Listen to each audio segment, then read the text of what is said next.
की देव उभा मागे पुढे उगवी कोणी संकट जैसा केला तैसा होय भावी सोय धरोणी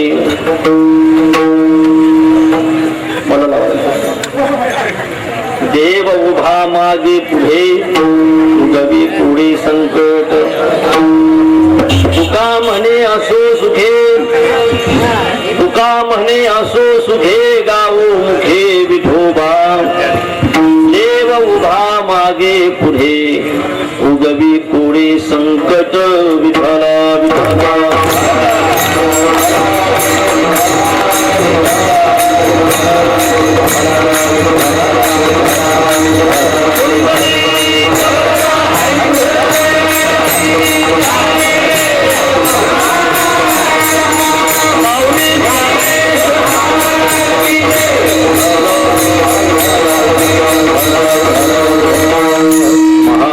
पीठे तटे भीमरथ्यां वरं पुंडरीकाय दातुं मुनीन्द्रैः समागत्य तिष्ठन् तमानन्दकन्दं परब्रह्मलिङ्गं भजे पाण्डुरङ्गं पाण्डुरङ्गाकरु प्रथमं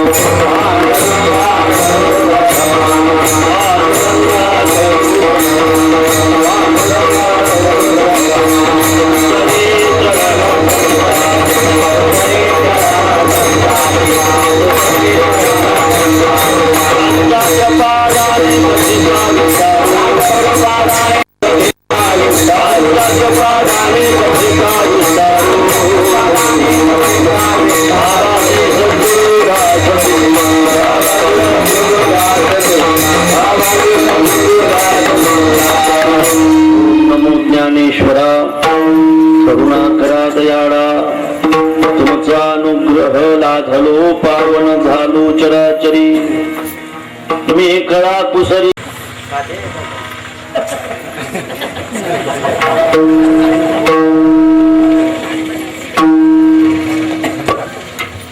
50वे वर्ष या वर्षी या सप्ताहाचं पूर्ण होते.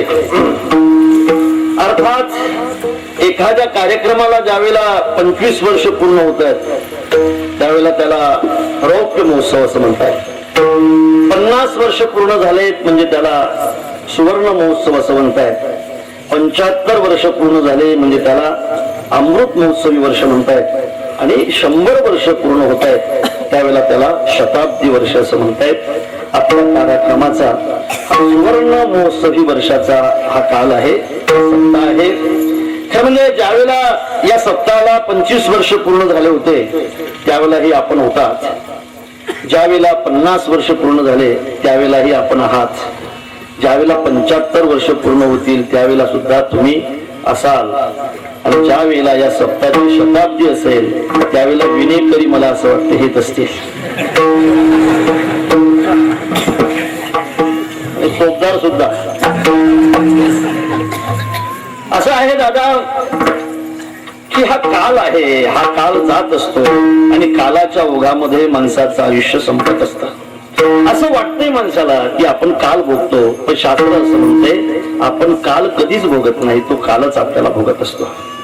प्रश्न आहे की माणूस भाकर खातो का भाकरच माणसाला खाते?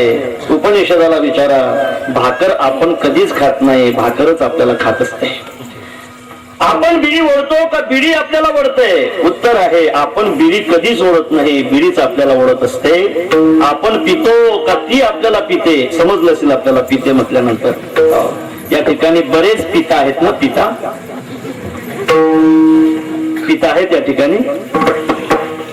पिता नाही तुम्ही? पिता म्हणजे वडील आहे ना, पिता नाही ना. विठाला विठाला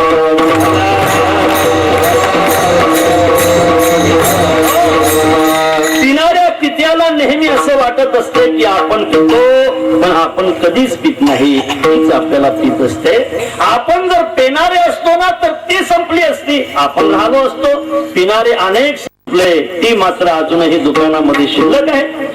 ओढणाऱ्या माणसाला वाटते की आपण वळतो, ज्या बिड्या आहेत त्या बिड्या संपल्या असत्या, वडणारे जगले असते, पण वडणारे बरेच स्मशानात गेले, बिड्या मात्र अजूनही शिल्लक आहे. म्हणून शास्त्र म्हणते वयमेव भुक्ता कालो न जाता वयमेव जाता. आपण भोग कधीच भोगत नाही, तो भोगच नेहमी आपल्याला भोगत असतो. आपण काल कधीच उपभोगत नाही, तो कालच आपल्याला उपभोगत असतो.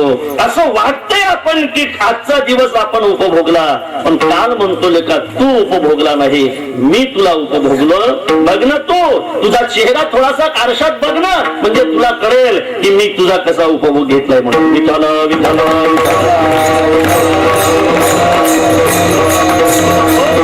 म्हणून तर माझी चालता चालता आपल्याला अशी एक विनंती असेल की आपण घरी गेल्यानंतर एक काम करा. आपल्या घरी खुर्ची नक्की असेल, आपल्या घरी एक खुर्ची असेल तर ती खुर्ची घ्या, त्याच्या समोर एक टेबल ठेवा, त्या खुर्चीवर बसा आणि खुर्चीवर बसल्यानंतर खुर्चीवर असे आपल्या बालपणातले फोटो ठेवा, काही तारुण्यातले फोटो ठेवा आणि एका बाजूने आरसा ठेवा. मला असं वाटतंय आरसा प्रत्येकाच्या घरी असेल ना?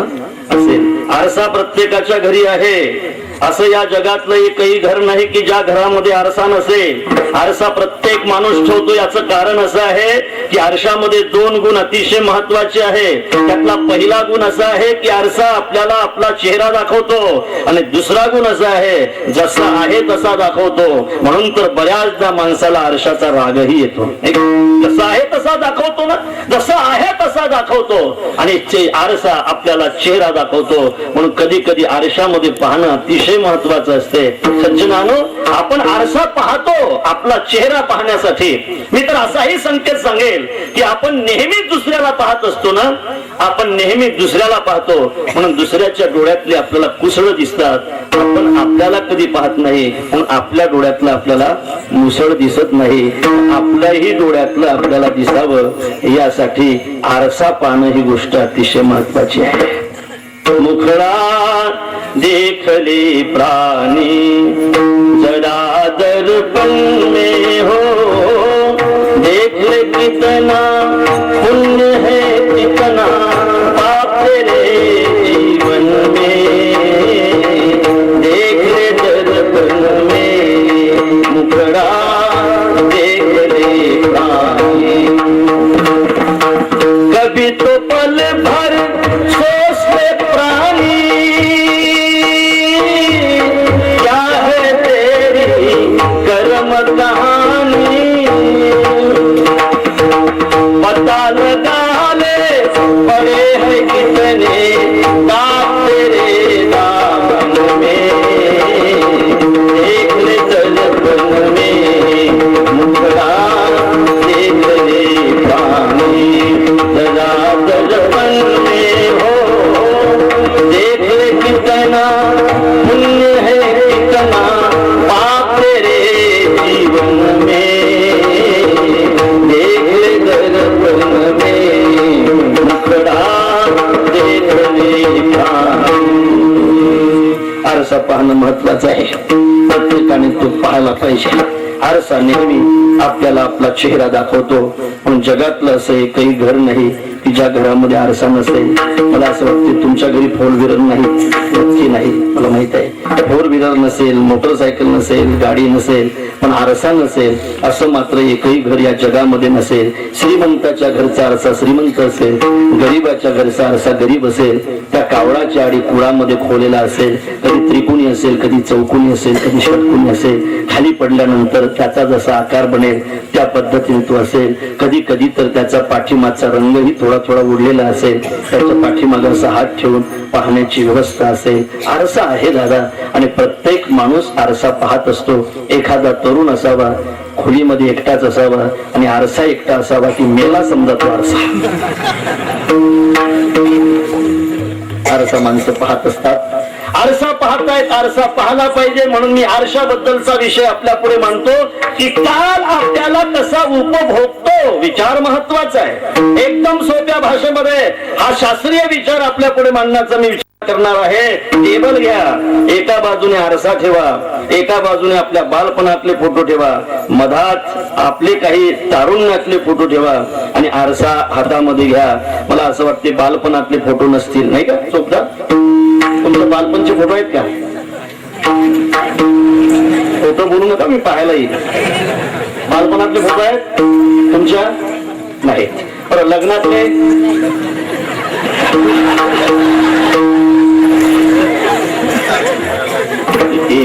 हसून सांगितलं या माणसाने लग्नातले फोटो आहेत म्हणून. लग्नातले फोटो आहेत ना, जोडी नाहीत ते एकट्याचे आहेत. बरं, लग्नात पुढे कोण आहे? लग्नामध्ये पुढे कोण आहे? पुढे माग कोण आहे? बरं, आता पुढे कोण आहे? आता कोण आहे पुढे? आता मिसेस आहे.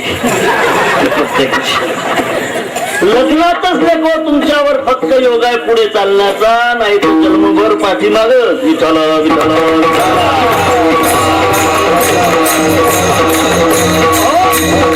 असे फोटो महत्वाचा. एका बाजूने बालपणातले फोटो ठेवा, दुसऱ्या बाजूने हातामध्ये आरसा घ्या. तो बालपणातला फोटो पहा, आरशामध्ये पहा. नक्कीच तुम्हाला कालाने भोगलेला असेल, लक्षात ठेवा. तुम्हाला मेलेले दिसाल. मी असं म्हणतो, तुमच्या तारुण्यातले फोटो घ्या, लग्नातले फोटो घ्या, या हातामध्ये फोटो घ्या, या हातामध्ये 70 झाल्यानंतर आरसा हातामध्ये घ्या आणि तो फोटो पहा, आरशात पहा. तुम्हाला म्हणावं लागेल काय होतं असं तो. खोबऱ्याची वाटी झाली, खोबऱ्याची वाटी झाली.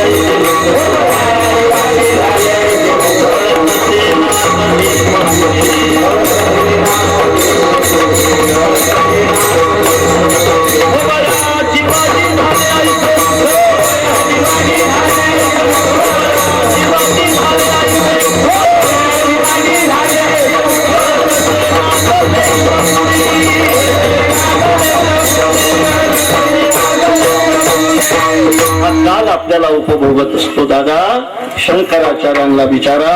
शंकराचार्य सुद्धा असं म्हणतात की काल उपभोगतो रे राजा.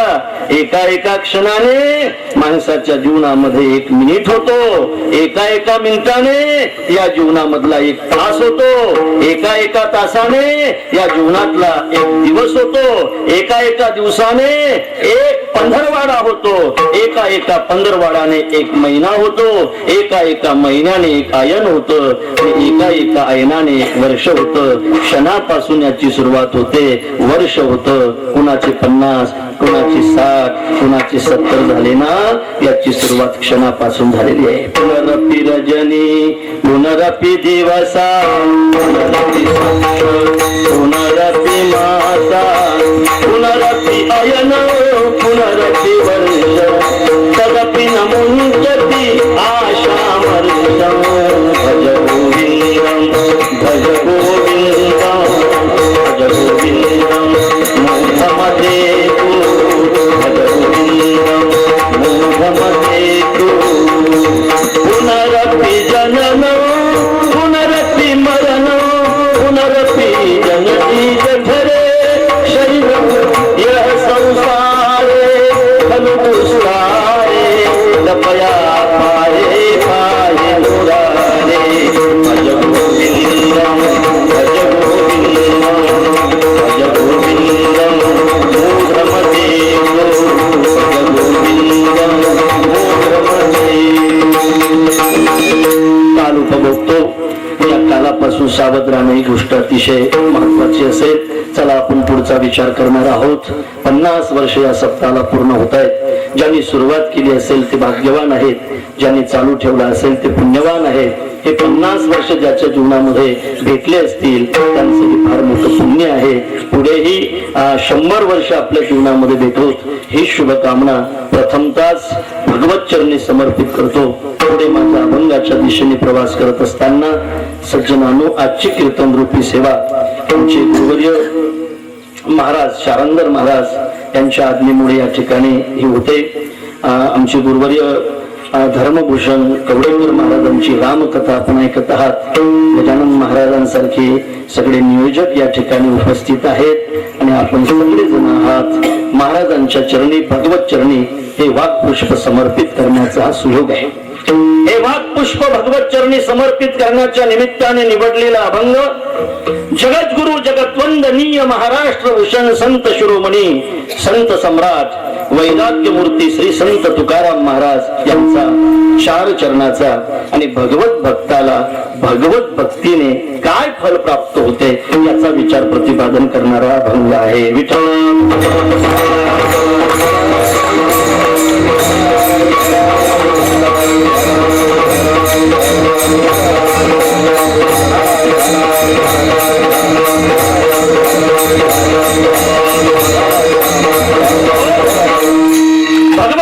भगवत भक्ती करतात कशासाठी, त्याचं फल काय आहे याचं प्रतिपादन करणारा आजचा अतिशय महत्वाचा अभंग आहे. संकल्पित वेळामध्ये आजची अभंगाची चिंतन आपण करणार आहोत. तोपर्यंत सगळ्यांनी मन लावून ऐकणं महत्वाचं असेल. दादा, चिंतन असं आहे, जीवनामध्ये एखादी गोष्ट जितकी महत्वाची असेल ना तितकीच ती दुर्लभ असते, तितकीच ती दुर्लभ असते. एखादी गोष्ट जितकी महत्वाची असेल तितकीच ती दुर्लभ असते. प्रत्येक माणसाला श्रीमंत होण्याची इच्छा आहे. भरतुहरी वर्णन करतायत. निसो वष्टी शतम शती दशशतम लक्षम सहस्राधिको लक्षेशाम क्षितिपालताम क्षितिपती चक्रेशताम वांछति चक्रेशाम सुरपालताम सुरपती ब्रह्मास्पदम वांछति ब्रह्मा शैव पदम शिवो हरिपदम आशामधिको गता. अशी विचित्र आहे माणसाची आशा. 10 रुपये आहे त्याला वाटते 100 पाहिजे, 100 आहे त्याला वाटते 1000 पाहिजे, 1000 आहे 10,000, लाख, 10 लाख, 1 कोटी, पाहून घ्या सगळं. असं माणसाला पाहिजे. आयुष्यभर माणूस या आशेने जगत असतो. आशा माणसाला जगवते. याचाच अर्थ असा आहे की माणसाला श्रीमंत होण्याची इच्छा आहे. प्रत्येक माणसाला असं वाटतंय की आपल्याजवळ भरपूर पैसा असला पाहिजे, भरपूर श्रीमंत आपण असलो पाहिजे असं वाटते माणसाला. पण त्या माणसाने कष्ट केल्यापेक्षा, दुसरे काही प्रयत्न केल्यापेक्षा मी त्याला असं म्हणेल की बाबा रे, तू परीस मिळवण्याचे प्रयत्न कर. तू एका दिवसामध्ये श्रीमंत झाल्याशिवाय राहणार नाही. श्रीमंत होण्याची ज्याची इच्छा असेल त्याने परीस मिळवावा. तो या विश्वातला 1 नंबरचा श्रीमंत असेल, मी असं म्हणेन. अमर होण्याची माणसाची इच्छा आहे. प्रत्येकाला असं वाटतंय आपण अमर असलो पाहिजे, खूप जगलो पाहिजे. विनय करायला सुद्धा असं वाटतं की आणखी 50 वर्ष आपण जगलो पाहिजे. वाटते का तुम्हाला? पण लगेच जा वाटते का? आता जा वाटते तुम्हाला? म्हणजे जगण्याची इच्छा आहे. प्रत्येक माणसाला असं वाटतं की आपण जगलो पाहिजे, आपण अमर झालो पाहिजे, आपण जगलो पाहिजे, आपण अमर झालो पाहिजे. अशी ज्याची इच्छा असेल ना त्याला सूचना आहे, बाबा रे, तू दुसरं काही घेतल्यापेक्षा अमृत घे. तू अमर झाल्याशिवाय राहणार नाही. श्रीमंत होण्यासाठी परीस अतिशय महत्वाचा आहे.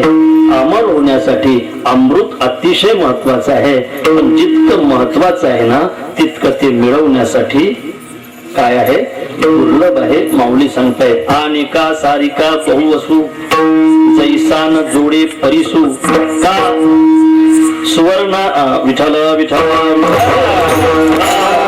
का अमृताचा लेशू दैव गुणे. अनिका सारका बहुवसू जैसा न जोडे परिसू का अमृताचा लेशू दैव गुणे.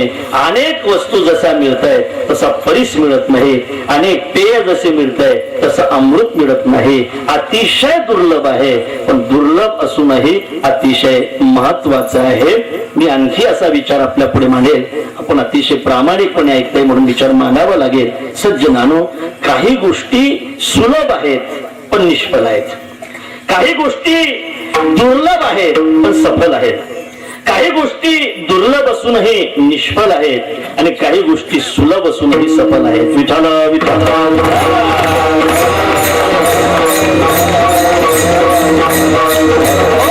काही गोष्टी अशा आहेत की त्या सुलभ आहेत आणि सफल आहेत. त्याच्यासाठी मी आपल्याला प्रमाण देईल. नाम संकीर्तन साधन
साधना सुलभही आहे आणि पुढे ऐका सफलही आहे. नाम संकीर्तन साधन पै सोपे सफलता आहे.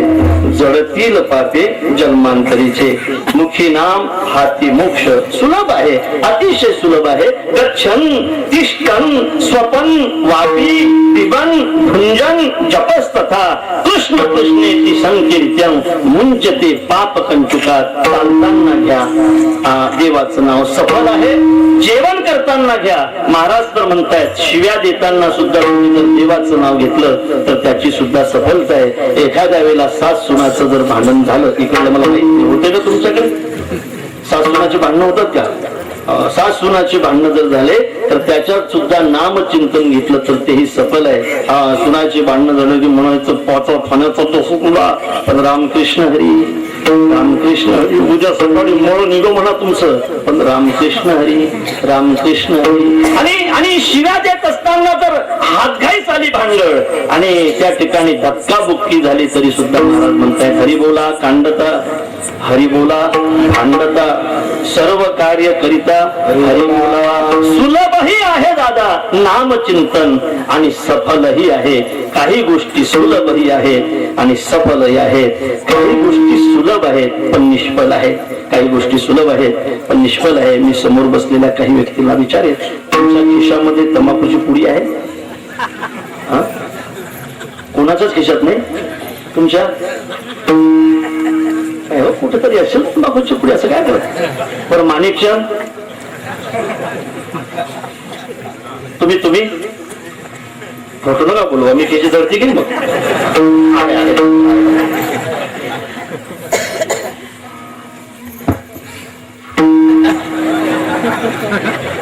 तंबाखू नाही. सुलभ आहे दादा सुलभ आहे. मला असं वाटतं की नक्कीच कोणाच्या तरी खिशामध्ये आहे. सुलभ आहे मागितलं तर लगेच माणूस बचतभर काढून देईल. तंबाखू ही गोष्ट सुलभ आहे निष्फल आहे. लक्षात ठेवा सुलभ आहे पण निष्फल आहे. एखादी गोष्ट सुलभ असूनही निष्फल आहे. पुढे ऐका एखादी गोष्ट दुर्लभ असूनही निष्फल आहे. दुर्लभ असूनही निष्फल आहे.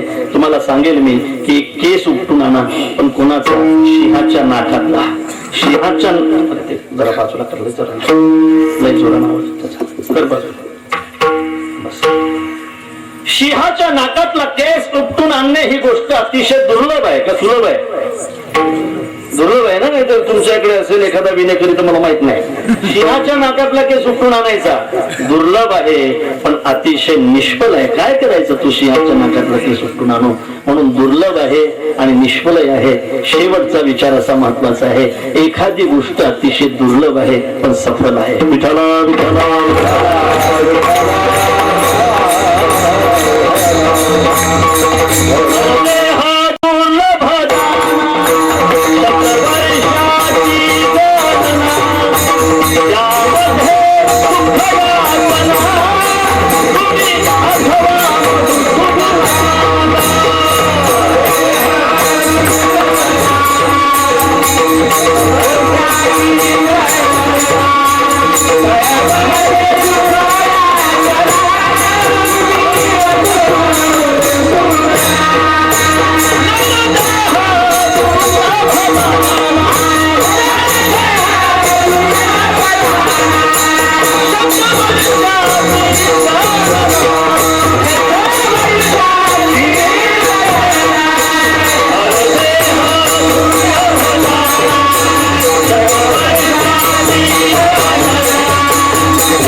दादा पण अतिशय सफल आहे.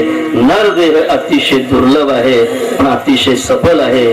चिंतन करणार आहोत आपण थोडक्यामध्ये यावर आणि पुढे जाणार आहोत. या प्रपंचामध्ये या संसारामध्ये 13 गोष्टी अतिशय दुर्लभ आहेत. सुज्ञ आहात आपण श्रोते. 13 गोष्टी अतिशय दुर्लभ आहेत.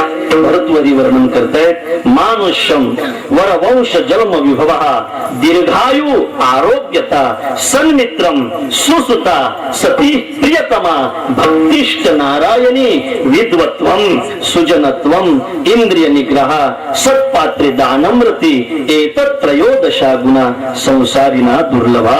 विठ्ठल विठ्ठल.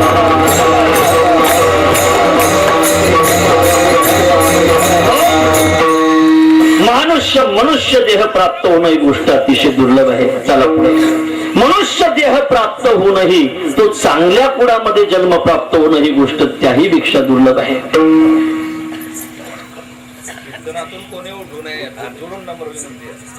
कीर्तनातून कोणी उठू नका, नम्र निवेदन. तर जाताना रामराम तरी करून जायचा. विठ्ठला विठ्ठला.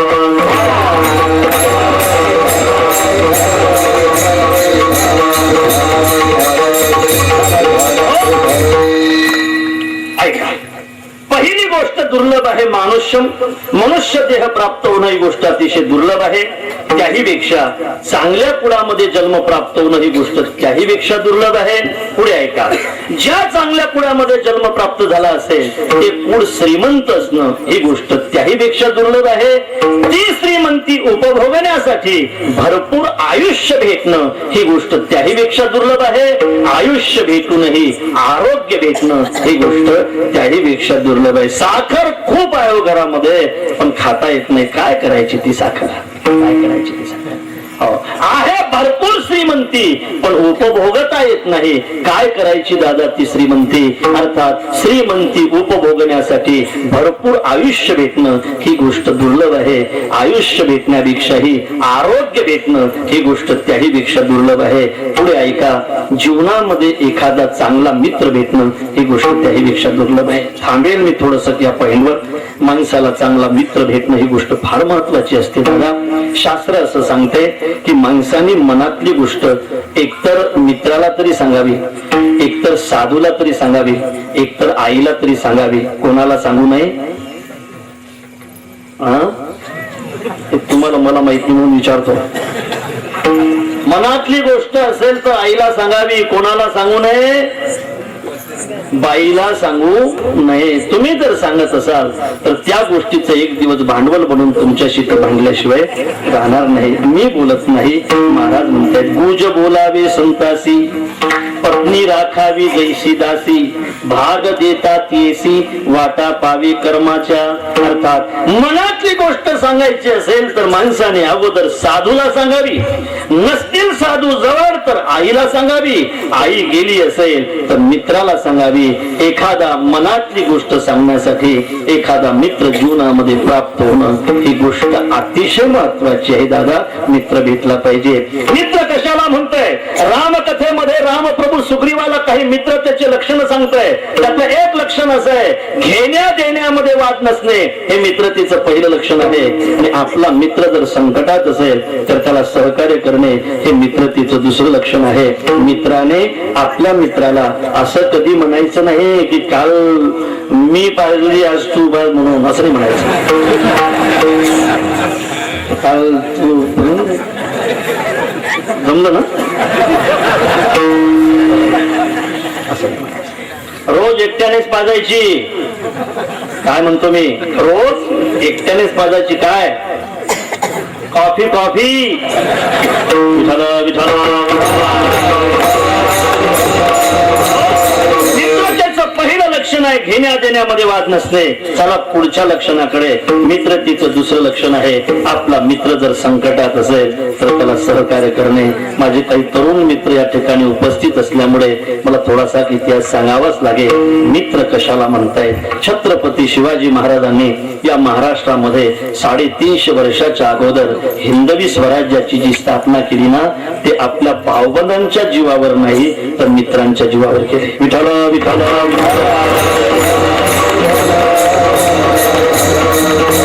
महाराजांनी अफजल खान फाडला होता. अफजल खान फाडला ती तिथी होती विकारी नाम संवत्सर षष्टी सप्तमी होती, गुरुवारचा दिवस होता. 10 ऑगस्ट 1659 अशी ती तारीख होती.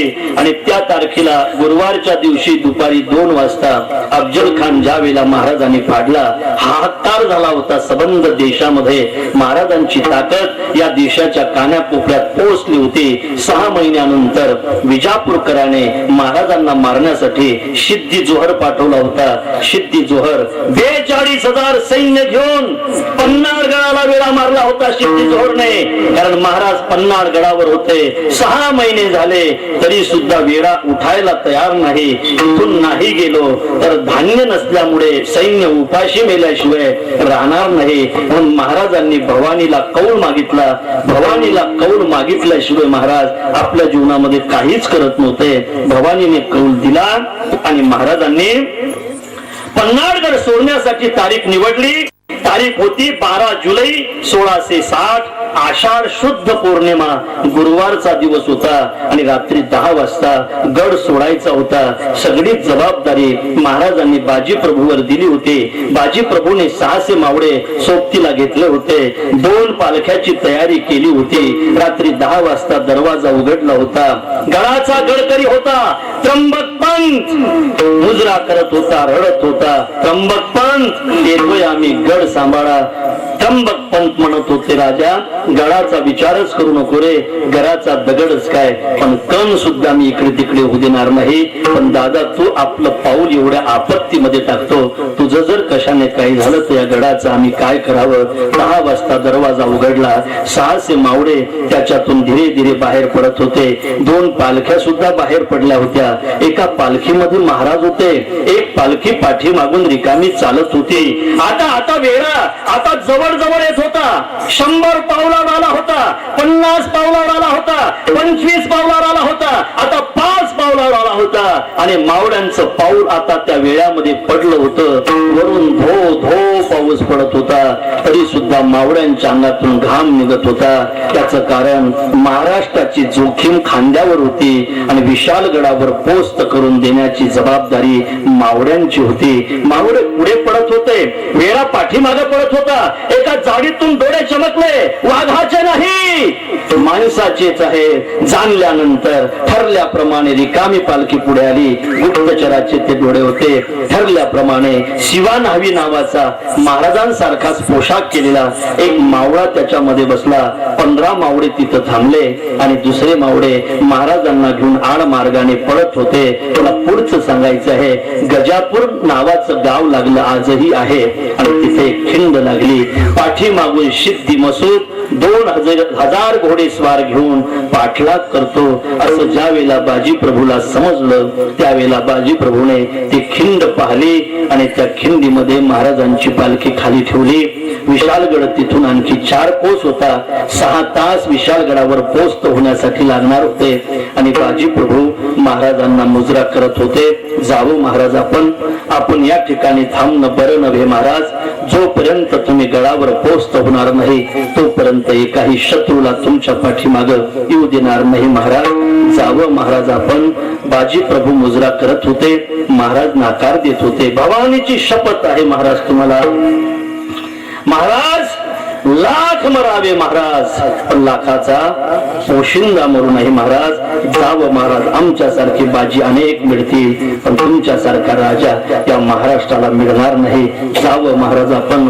आणि बाजी प्रभूने महाराजांना मुजरा केला आणि तो मुजरा बाजी प्रभूच्या जीवनातला शेवटचा मुजरा ठरला. महाराज निघाले. चित्र असं भयंकर होतं दादा. ज्या गडावरून निघाले होते त्या गडाला 42,000 सैन्याचा वेढा होता. ज्या गडावर जायचं होतं त्या गडाला सूर्यराव सुर्वे आणि यशवंतराव सुर्वे या हरामखोर मराठ्यांचा वेळा होता. ते खिंड अडवायची होती. 300 सैन्य आणि 3000 सैन्य अडवून ठेवायचं होतं. महाराज विशालगडावर आले. सुरव्यांच्या तलवारी महाराजांच्या दिशेने सरसावल्या. महाराजांची भवानी बाहेर पडली. मावळ्यांनी कड तयार केलं. महाराजांच्या भवानीला महाराजांना मार्ग मिळवून दिला. महाराज गडावर पोस्ट झाले आणि पोस्ट झाल्यानंतर बाजी प्रभूला महाराजांनी तोफांच्या आवाजाने आवाज दिलाय. पोचलोय बाजी आम्ही, लवकर या बाजी. बाजी तुमचे उपकार आम्ही कधी विसरणार नाही. बाजी लवकर या बाजी, तुमच्यामुळेच आम्ही गडावर सुखरूप पोहोचलोय. बाजी तोफांचा आवाज बाजी प्रभूच्या कानावर गेला आणि बाजी प्रभूला अतिशय आनंद झाला. कशाचा? जगण्याचा नाही, मरण्याचा. आता माझा महाराष्ट्र जगला असेल, माझी माती जगली असेल, माझा राजा जगला असेल, आता माझा मित्र जर जगला असेल, अशा चांगल्या मित्राला जगवण्यासाठी त्याचा दुसरा मित्र मेला तरी चालेल. याला मित्रता म्हणताय. जब घायल हुआ हिमालय खतरे वडी आजादी, जब बरकते सांस लड़े वो अपनी लाश बिछाई. क्या लोग थे वो दीवाने, क्या लोग थे वो अभिमानी, जो शहीद हुए हैं उनकी जरा याद करो कुर्बानी. हे मेरे वतन के लोगों, जरा आँख में भर लो पानी. जो शहीद हुए हैं उनकी जरा याद करो कुर्बानी, जरा याद करो कुर्बानी, जरा याद करो. विठ्ठल विठ्ठल.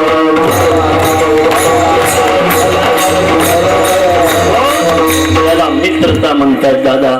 असा एखादा मित्र जीवनामध्ये असावा. या महाराष्ट्राचं संरक्षण करण्यासाठी बाजी प्रभूने आपल्या जीवाचं बलिदान दिले, लक्षात ठेवा. म्हणून ते बलिदान आपण डोक्यात ठेवणं महत्वाचं आहे. कोणाला जर एखादी थापड मारली असेल तर ते डोक्यात नाही ठेवलं तरी चालेल, पण हे बलिदान डोक्यात ठेवणं महत्वाचं आहे. विठ्ठल विठ्ठल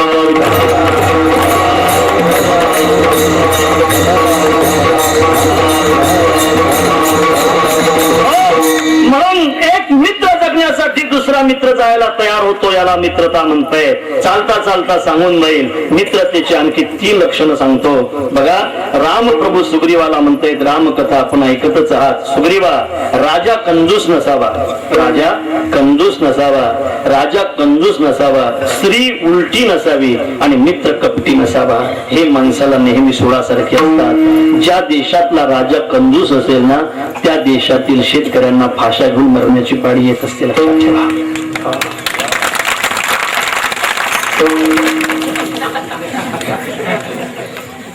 येऊ नका, फाशा घ्यावं लागतंय. काय राजे, ते राजे होण्याच्या लायकची नाही दादा. जाऊ द्या तो विषय, आपला नसेल एखाद्या वेळेला. अर्थात ज्या देशातला राजा कंजूस असतो, ज्या देशातील राजा भ्रष्टाचारी असतात, त्या देशातील प्रजेला खऱ्या अर्थाने फाशा घेण्याची पाळी येते. सांगेल मी आपल्याला, या देशातील व्यवस्थाच या देशाच्या समोरची फार मोठी समस्या बनलेली आहे, लक्षात ठेवा. व्यवस्था समस्या बनवू नये. व्यवस्था ज्या वेळेला समस्या बनत असते ना, त्यावेळेला आहे त्या पद्धतीने विनाश होत असतो देशाचा दादा. अरे एखाद्या शेताला गुरांपासून त्रास असेल तर त्याला तुम्ही कुंपण करू शकताय, कुंपणाची व्यवस्था आहे. पण ज्या वेळेला कुंपण या व्यवस्थेनेच ठरवलं तुमचं शेत खायचंय, मग आता तुमच्या शेताला कोण वाचवणार आहे? तशी कुंपण ही व्यवस्था बिघडते, त्यावेळेला शेताचा नाश होतो. त्याच पद्धतीने राजकीय व्यवस्था ज्या वेळेला बिघडते त्यावेळेला या देशाच्या समोर अनेक समस्या उभ्या राहत आहेत. या देशातील राजकीय व्यवस्था हेच या देशातील फार मोठी आजची समस्या आहे. विठ्ठल विठ्ठल.